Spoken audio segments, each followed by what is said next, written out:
Hey everybody, I'm Scott Burkett and welcome back to another installment of the Booze Briefing, where I get to answer your dumbass questions that you submit to me about my book series, Joe's The Cold War Diaries, Volume 1 and 2, with Volume 3 in the works and on the way soon. Before we get started, give us a like, give us a follow, give us a share, comment on the videos, whatever you want to do. Help spread the word about Joe's, because every book we sell helps raise more money and awareness for American Gold Star mothers. And you can see the previous video, which I talk a little bit more about American Gold Star mothers if you want to learn a little bit more. So before we get to the question of the day, we of course have to introduce the booze of the day, right? That's why we're all here. It's not the books, right? So now I think it was in my second video, episode 2. I did a little review of Bibb & Tucker. This is Bibb & Tucker Double Char bourbon. Double Char. And this is a little bit lighter on the proof. I think it was 90 proof or 92 proof on the normal Bibb & Tucker. This is 88, so just a little bit less on the bite there. This is batch number 2, so I'm guessing this is relatively newer. But it says here that Bibb & Tucker Double Char is aged for 6 years, just like the original, in new American oak, then finished in a second heavily charred barrel, giving this bourbon savory, smoky notes and an exceptionally smooth finish. Well, we'll find out here shortly, right? In fact, I'll go ahead and pour this so we can let the ice season here a bit. Gotta let the ice season. I live in the South. We like to drink our bourbon. Well, we like it in a glass first and foremost, but if we have a lot of us, we like to use the old ice cubes here. Let that season for a bit here. Now, let's get to the question of the day here.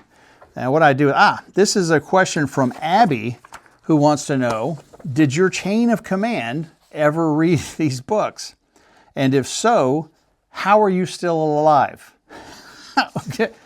Did anyone from your chain of command ever reach out after recognizing themselves in a story? It's kind of a two-part question here. Yes and yes. Yes and yes, but I'll probably have to give you a little flavor on that. So, did my chain of command ever read the books? Of course, not all of them. I got out in 1989, right? So, you lose, that's a long time, and you lose track of a lot of people. And we've had, unfortunately, a lot of people pass away that I served with. In fact, if you've seen the Rampage Battalion Memorial Wall in the back of the either of these two books, certainly this one because it's updated, it's basically an entire company size, about 100 people that are no longer with us. And so, I don't know how many have read it, but I know I have been reached out to by a couple of people, senior NCOs and officers. Usually it's yeah, I remember that, and ha ha ha, and now I know who you're calling Private Snuffy in the book or whatever. I did change all the names in the books, save for one, Phil Benton. If you're watching, Phil Benton is the only one that didn't want me to change his name in the book because he wanted everybody to know he did that shit. So I think it's kind of funny. But other than Benton, everybody else has their name changed. I guess in me, I talk about myself in the first person sometimes in the books. But yeah, so they were like, yeah, so okay, now I know who that is. Now I can read about the other shit that they did in your books, which is kind of funny. But I think that, if I had written these books in 1990, and everything was still fresh, a lot of those guys would still be in. Might have had a different reception, maybe. I don't know. But, you fast forward, whatever it is, 35, 36 years later, whatever. 37. Oh, my God.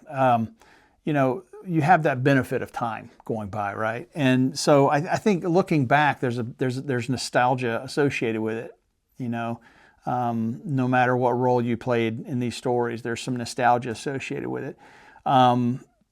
A few people that I really paint in a negative light in the books, and you got to understand, well, I guess it would be junior enlisted, some junior enlisted as well as some of the senior ones. Nobody has reached out to me, and said, fuck you, I wasn't that much of an asshole or anything like that. But yeah, I have been reached out to by people. Yeah.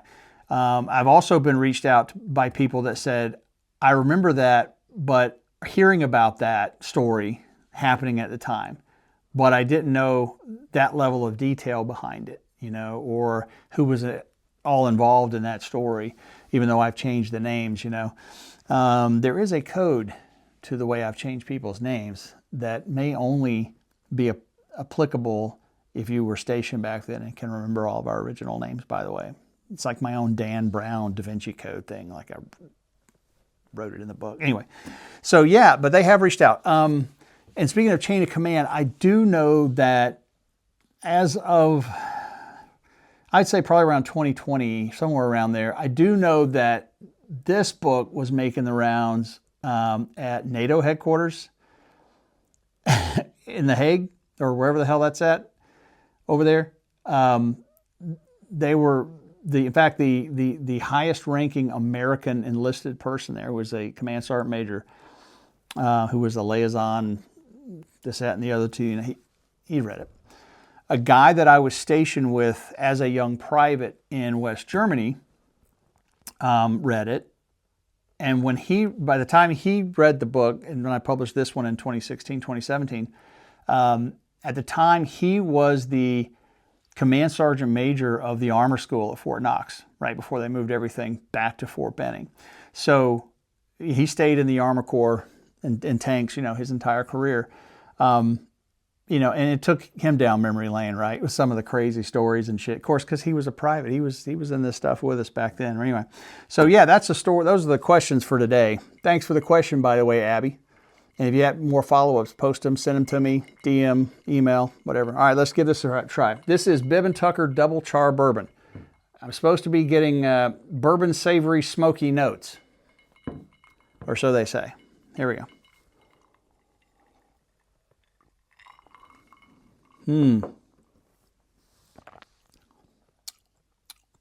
Yeah. That's good. Yeah, wow, that's really good. You can taste this is the first time in my life I've tasted the notes. That double charred barrel, or you know, 2 different barrel soaks, man. Wow, that's really good. Bibb & Tucker Double Char Bourbon. I think this is the same price as the regular Bibb & Tucker, by the way. This is batch number 2. I assume, like I said, I think this is fairly new. 88 proof, so it's, like I said, a little bit lighter, but wow, that is really good. That is really good. I got to stock up on that now too. Jeez Louise. Anyway, so that's it, guys. Remember, if it's wisdom, it's only wisdom if it's sober. In the moment, it's not really wisdom, is it? But at any rate, I'm signing off. Rock of the Marn, Rampage, and we pierce. Dismissed!